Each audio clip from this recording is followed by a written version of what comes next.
This video is only for the education and knowledge purpose. Everything you will listen in this video is taken from the internet or any book or any documentary which is available for public.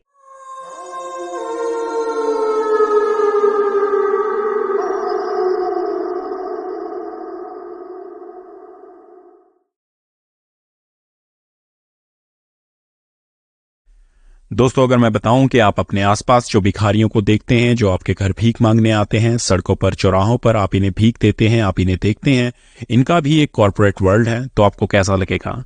अगर मैं बताऊं कि इनको भी drop of और pickup जैसी सुविधाएं दी जाती हैं, अगर मैं बताऊं कि ये लोग भी एक फीस देते हैं, एक शुल्क देते हैं जो 200 रुपये से 300 रुपये पर डे होता है और उससे ज़्यादा ये लोग कमाई करते हैं, तो आपको कैसा लगेगा?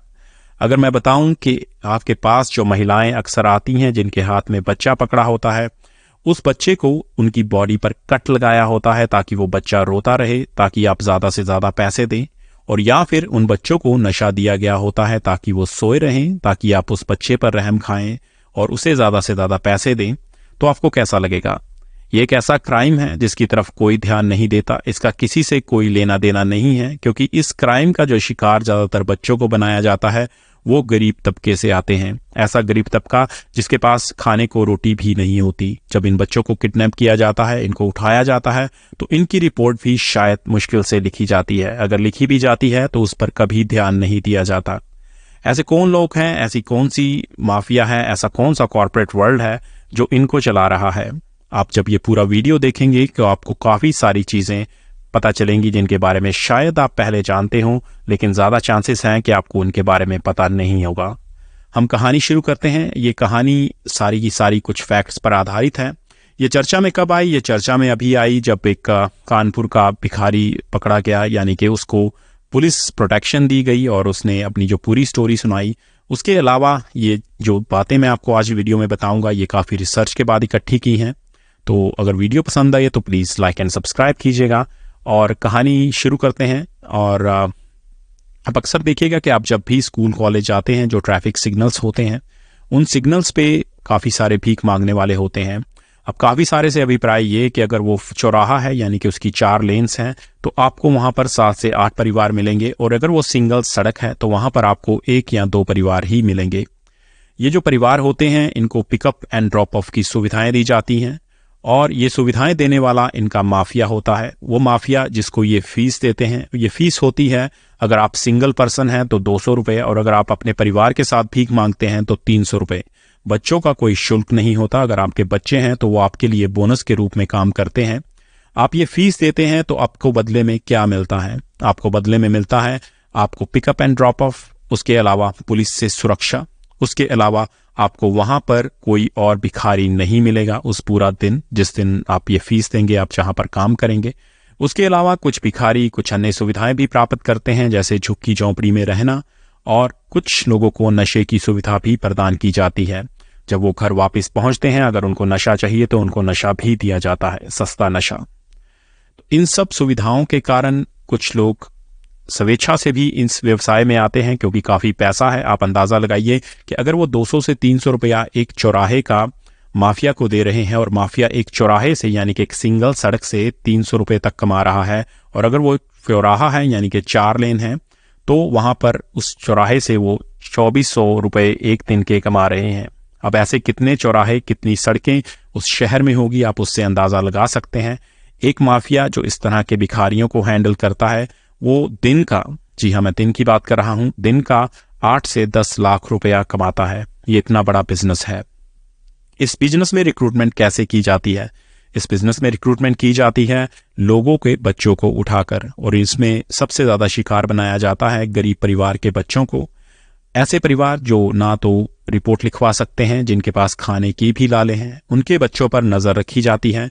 कभी वो बच्चे स्कूल से गायब किए जाते हैं, जैसे कि सरकारी स्कूलों में छुट्टी होती है। कई बार वो बेचारे बाहर खेलते हुए गायब कर लिए जाते हैं। ऐसा नहीं है कि सिर्फ गरीब परिवार के बच्चों को ही शिकार बनाया जाता है, अमीर परिवारों के बच्चों को भी, जो भी उनके हाथ लगे।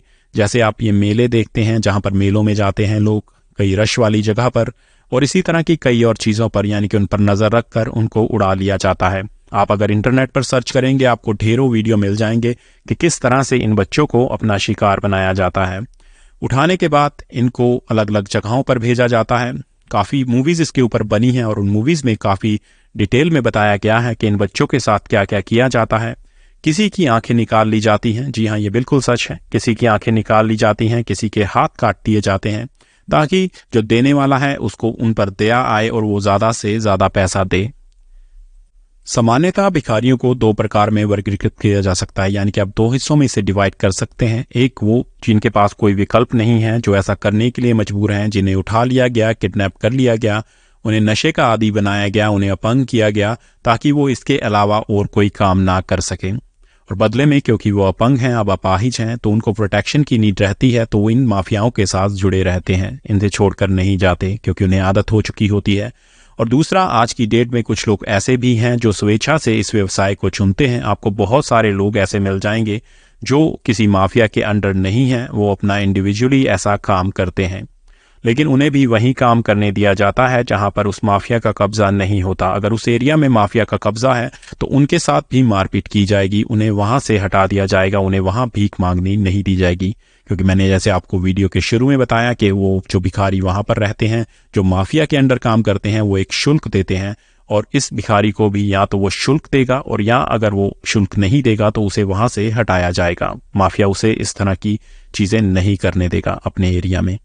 अब जो लोग स्वेच्छा से मांगते हैं उनकी तो बात ही खत्म है। उन्हें कई तरह की मजबूरियां हो सकती हैं, कई बार नशे के लालच या कुछ इस तरह की चीज़ें, जिसकी वजह से वो इस बिज़नेस में आ जाते हैं। लेकिन जो लोग बेचारे इस घटना का, इस तरह के माफिया का शिकार होते हैं, उनकी कहानी बहुत ही दर्दनाक होती है।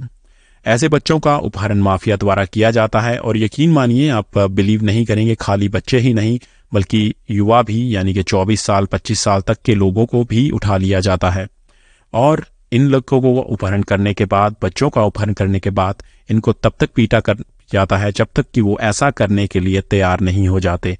इन लोगों को दूर दराज के इलाकों में भेजा जाता है, यानी कि जहां से इन्हें उठाया जाता है वहां पर नहीं रखा जाता, उन्हें वहां से मूव कर दिया जाता है, वहां से शिफ्ट कर दिया जाता है। जानबूझकर इन लोगों को ठीक से खाना नहीं खिलाया जाता ताकि वो पतले रहें, भिखारी की तरह के दिखें। उन्हें नशीली दवाएं दी जाती हैं ताकि वो नशे के आदी हो जाएं और अपनी मर्जी से इस काम को करने लग जाएं। और इन सब के अलावा भी उन्हें मारा पीटा जाता है, उनकी आंखों में रसायन डाले जाते हैं ताकि वो अंधे हो जाएं, उनके अंग निकाल लिए जाते हैं, हाथ काट दिए जाते हैं। ये सब प्रोफेशनल्स के द्वारा किया जाता है। प्रॉपर इनके पास डॉक्टर्स के साथ सेटलमेंट होती है जो इन तरह के कार्य को अंजाम देते हैं। ये काफ़ी देर तक इन्हें नशीली दवाओं पर ही रखते हैं और एक ऐसा समय भी आता है जब वो इन नशीली दवाओं के बिना रह नहीं सकते और दूर भागने के बारे में भी नहीं सोच सकते। अब इनमें से ज़्यादातर उन लोगों को शिकार बनाया जाता है, जैसा कि मैंने पहले कहा, जो गरीब तबके के होते हैं। खाली बच्चे ही नहीं, बड़े भी। उन्हें उठाया जाता है ताकि उनकी कोई पूछताछ नहीं होती, उनके बारे में ज़्यादा पूछा नहीं जाता, ज़्यादा तहकीकात नहीं की जाती, ना ही ज़्यादा शोर मचाया जाता है। अब इन सब के अलावा आप ज़्यादातर देखेंगे आपको जो बच्चे मिलेंगे वो अंधे, गूंगे, बहरे मिलेंगे और उनके अंग कटे हुए मिलेंगे। ये सब उनको मजबूरी में करना पड़ता है। आप इसके अलावा अभी हम बात करते हैं एक रियल भिखारी की, जैसे जिसका अभी चर्चा हुई, जैसा मैंने वीडियो के शुरू में बताया। ये बिहारी मजदूर, इसका नाम यशोदा था और ये वैसे तो एक दिहाड़ीदार मजदूर थी, लेकिन तकरीबन 6 महीने पहले ये केस चर्चा में आया था। 6 महीने पहले एक भीख मांगने वाली भाफिया ने उसका अपहरण कर लिया था। आप सोचिए, 24 साल की महिला का अपहरण कर लिया गया। गिरोह ने उसे इंजेक्शन दिया, उसे धोखे से एक नशे की दवाई पिलाई गई पहले, और उसके बाद उसका अपहरण किया गया और उसे अपने अड्डे पर लाने के बाद जहाँ तक उसे ले जाना था वहाँ तक उसे बेहोश रखा गया और उसके बाद एक इंजेक्शन देकर उसे अंधा किया गया। उसके हाथों और पैरों की उंगलियां काटी गई और चोट के निशान देने के लिए उस पर हमला किया गया। ये सब चीज़ें की गई उसे एक आइडियल भिखारी बनाने के लिए, ताकि जो भी उसे देखे उसे उस पर दया आए और वो उसे पैसे दे। तो आप जब भी अगली बार किसी ऐसे भिखारी को पैसे देते हैं तो आप ये प्रमोट कर रहे होते हैं, आप इस चीज़ को बढ़ावा दे रहे होते हैं कि अगली बार फिर से किसी और को इस तरह की अवस्था में लाया जाए। आप उस चीज़ की एक तरह से टोकन मनी दे रहे होते हैं। आप जितना पैसा देंगे लोग ऐसे कामों में उतना ही इन्वॉल्व होंगे। अब उसके बाद जिस महिला की हम बात कर रहे हैं, जब इसकी हालत ज़्यादा ख़राब हो गई क्योंकि इसे तरह तरह के इंजेक्शन दिए गए थे, तो किसी की बॉडी ये सब सहन कर लेती हैं, किसी की बॉडी सहन नहीं कर पाती, तो इसकी हालत ख़राब होने पर वह भीख मांगने में सक्षम नहीं रही। उसके बाद इस गिरोह ने पहले तो उसे किसी और को भी बेचने का प्रयास किया, क्योंकि पहली बार जब इसे बेचा गया था तो इसे 70,000 रुपये में बेचा गया था।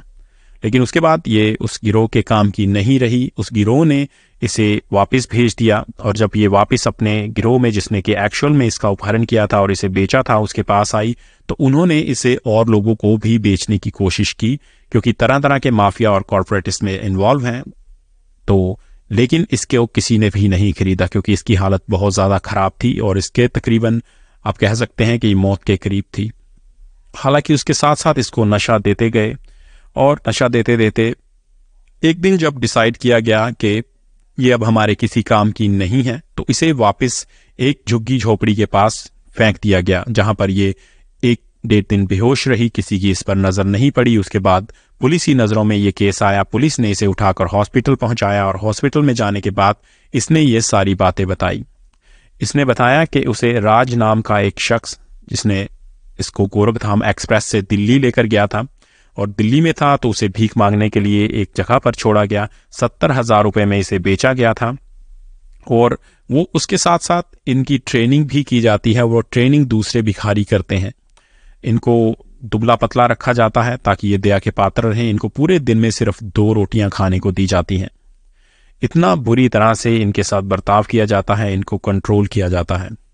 उसके बाद क्योंकि जैसा कि इसके अपंगता के कारण ये किसी काम की नहीं रही, तो इसे वापस कानपुर भेजा गया, और इस तरह से ये पुलिस के हाथ आई, इसे फेंक दिया गया। तो पुलिस के हाथ आने के बाद इसने ये सारी आपबीती सुनाई, और उस समय के कानपुर के पुलिस आयुक्त BP जोगदंड जी ने संवाददाताओं को भी बताया कि माझी को बहुत कुछ झेलना पड़ा है, और इनका मतलब नाम माझी था, और यशोधा इनका वैसे पूरा नाम था।